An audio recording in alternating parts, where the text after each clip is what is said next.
OPOS என்பது one pot one shot. சமைக்கும் முறையை எளிமைப்படுத்தவும் எரிபொருள் சிக்கனத்தை மனதில் கொண்டும் உருவாக்கப்பட்ட சமையல் முறைதான் இந்த OPOS. இந்த முறையில் சுவையாக சமைப்பதற்கு உங்களுக்கு ஸ்டாண்டர்ட் OPOS எக்யூப்மெண்ட்ஸ் மற்றும் ஸ்டாண்டர்ட் OPOS ரெசிபிஸ் தேவைப்படும். அது பற்றிய கூடுதல் விவரங்களுக்கு 9965557180 என்ற எண்ணை தொடர்பு கொள்ளவும். இன்னைக்கு கோமதி ஆண்டி என் கூட இருக்காங்க.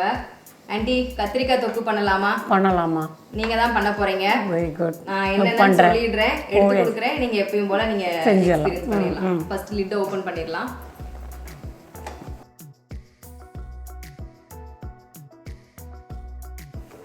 வந்து உள்ள இருக்க இன்னர் வெஸ்ட் எடுத்து வெளில வச்சிடலாம். வச்சுவோம். இப்போ வந்து ஆயில் 3 டேபிள் ஸ்பூன் ஆயில், எண்ணெய் எடுத்துருக்கு, 1 கப் வெங்காயம்,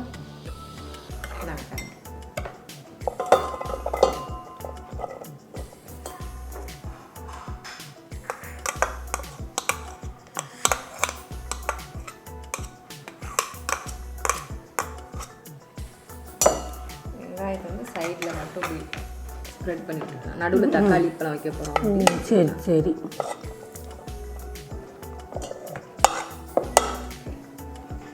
இப்போ தக்காளி நடுவில் வச்சிடலாம்.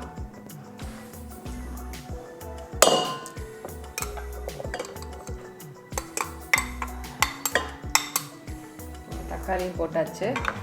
தக்காளி நல்லா இப்படி ஸ்ப்ரெட் பண்ணிவிட்டு இப்போ கத்திரிக்காய் போடலாம். 1/4 கிலோ கத்திரிக்காய் கட் பண்ணி தண்ணியில் போட்டு வச்சுருக்கோம்.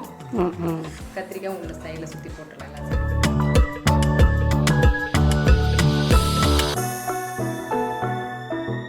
கத்திரிக்காய் போட்டாச்சு. மஞ்சள் பொடியா? மிளகாத்தூள் ஆண்டி,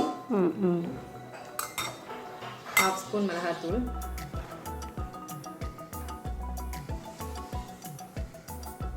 1/2 ஸ்பூன் மல்லித்தூள், 1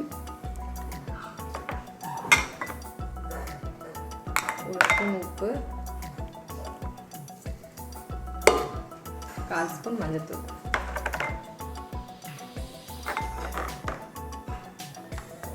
நம்ம எல்லாமே போட்டாச்சு.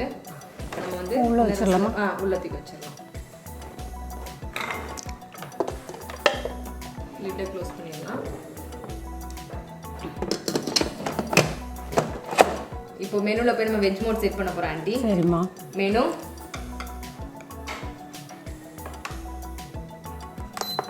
வெஜ் மோட் போகும். First plus symbol on. இப்போ வந்து வெஜ் மோட் வந்து 2 மினிட்ஸ் காட்டும் நம்மளுக்கு கத்திரிக்காய் இது பண்ணுறதுக்கு.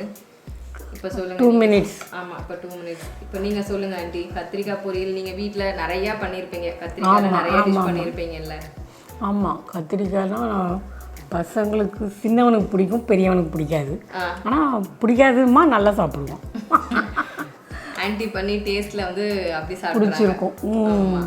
முதல்ல ஆகாதும்மா, அப்புறம் பார்த்தா நல்லாவே சாப்பிடுவான். பிடிக்காதுன்னு சொன்னியடா இப்போ சாப்பிட்றீன்னா வித்தியாசமாக இருக்குல்ல அப்படிமா. அப்போ கத்திரிக்காயில நீங்கள் நிறைய டிஃப்ரெண்ட்டாக ட்ரை பண்ணியிருக்கீங்க.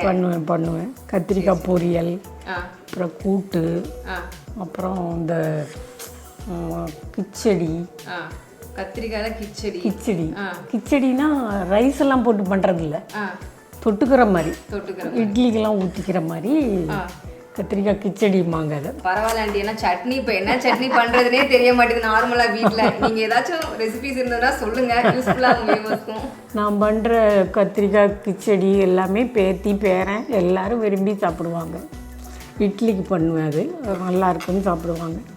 நீங்கள் என்ன ஆண்டி டிஷ் நல்லா பண்ணுவீங்க? ஓரளவுக்கு எல்லாமே பண்ணுவேன். ஒன்று பிள்ளைகளுக்கு பிடிக்கும், ஒன்று அவங்க அப்பாவுக்கு பிடிக்கும். அவங்க அப்பா எது வச்சாலும் நல்லா இருக்குன்றுவார். சொல்லிதானே ஆகணும் அப்படின்னு இல்லை, நல்லாவே சமைக்கிறடி அப்படிம்பாரு. ஆனால் சாப்பிட்றது துணோண்டு சாப்பிடுவார். நல்லா இருக்குன்னா இன்னும் கொஞ்சம் போட்டுக்குங்கன்னா போதும் அப்படின்ட்டுவார். சைவம் தானே, அதனால் எல்லாமே சைவத்தில் எது செஞ்சாலும் எல்லாருக்கும் பிடிக்கும். ஓகே, நீங்கள் ரொம்ப நல்லா பண்ணுறீங்க. இப்போ ஓப்போஸ் குக் பார்ட் சொல்லுங்க ஆண்டி. நீங்கள் நார்மலாக சமைக்கிறதுக்கும் ஓப்போஸ் குக் பார்ட் குயிக்காக ஆயிடுது. வேலையே இல்லை, உட்கார்ந்த இடத்துல சமைக்கிறோம். ரொம்ப ஈஸியாக இருக்குது. நிற்க வேண்டியதில்லை. அது வெந்துருச்சா, அடியில் பிடிச்சிருமே, பக்கத்துலேயே நின்று கிண்டிகிட்டு இருக்கணும். இதெல்லாம் ஒன்றுமே இல்லை. ஈஸியாக உட்கார்ந்த இடத்துல சமைக்கிறோம். இப்போ இருக்க யங்ஸ்டர்ஸ்ல அதோட தண்ணியே இதில் சேர்க்கலையே, தண்ணியே இல்லாமல் நம்ம பண்ணுறோம். காயில் தண்ணி இருக்குல்ல, எண்ணெய் இதுதானே போட்டிருக்கோம், சீக்கிரம் வெந்துடுதே, நிமிஷமாக ஆயிடுது.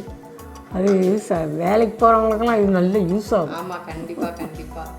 அப்படின்னு மட்டும் இல்லை ஆண்டி, வயசானவங்களா இருக்கட்டும், சின்னவங்க பெரியவங்க எல்லாருக்குமே அதான் சொல்கிறேன். யங்ஸ்டர்ஸ்லேருந்து இப்போ உங்களை மாதிரி ஆட்கள் எல்லாருக்குமே வந்துட்டு இது ரொம்ப ஈஸியாக இருக்கு. என்னாலெல்லாம் முன்னாலெல்லாம் எல்லாம் செய்வேன், நின்றுக்கிட்டே செய்வேன். இப்போ முடிய மாட்டேங்குது, கொஞ்ச நேரம் நின்னாவே உட்காரணும் போல் இருக்குது.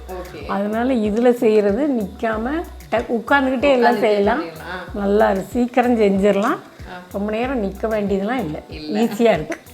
சரி சரி. ஏன்னா அந்த காலத்தில் நிறைய வேலை, உங்களுக்கு எவ்வளோ வேலை பார்த்துருப்பீங்களா ஆண்டி? அது முன்னாடிலாம் எங்கள் அப்பாவுக்கு மிக்சிலெலாம் அரைச்சா பிடிக்காது, அம்மியில் அரைச்சி வைக்கிறது அது ஒரு டேஸ்ட்.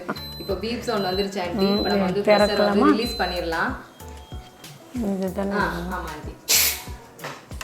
அங்கே அங்கே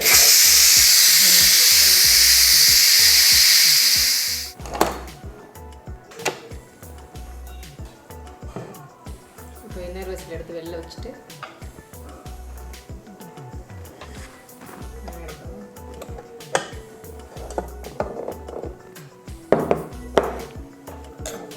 நம்ம பேசிகிட்டு இருக்க நேரத்துலேயே வந்து கத்திரிக்காய் தொக்கு ரெடி ஆயிடுச்சு. இதை வந்து நம்ம இப்படியே எடுத்துக்கலான்ட்டு நம்ம கத்திரிக்காய் தொக்கு அப்படின்னு சொல்லியிருக்கோம் இல்லைங்களா, அதனால லைட்டாக மேஷ் பண்ணுங்க. இந்த தக்காளியோட கலரு, கத்திரிக்காய் போட்டோம்னா கருத்து போயிடும்ல ஆண்டி, நம்ம அடுப்பில் செய்யும்போது கருப்பாயிரும், கலரே சேஞ்ச் ஆயிரும். இது நல்ல கலர் வந்து அப்படியே இருக்குது, இந்த வயலட் கலர் கத்திரிக்காய். ஆமாம், நல்லா இருக்குது, கலரே நல்லா இருக்கு, கலரை பார்த்தாலே சாப்பிடணும்னு தோணும். இப்போ வந்து கொத்தமல்லி கொஞ்சம் போடுறேன், அப்புறமா நம்ம தாளிகத்தை வந்து தனியாக வச்சு போட்டுருவோம்.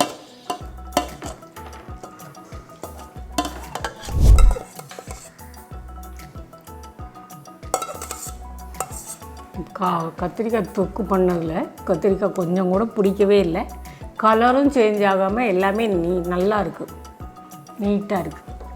இப்போ இதை கொத்தமல்லி கொஞ்சம் போட்டுடலாம்.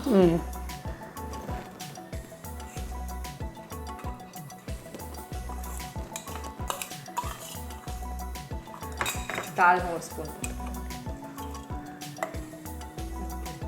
இப்போ வந்து கத்திரிக்காய் தொக்கு ரெடி பண்ணிட்டோம், டேஸ்ட் பார்த்துடலாம்.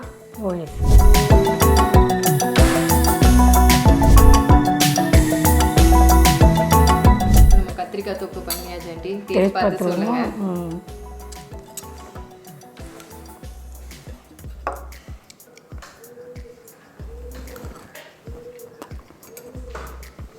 சூப்பராக இருக்குது.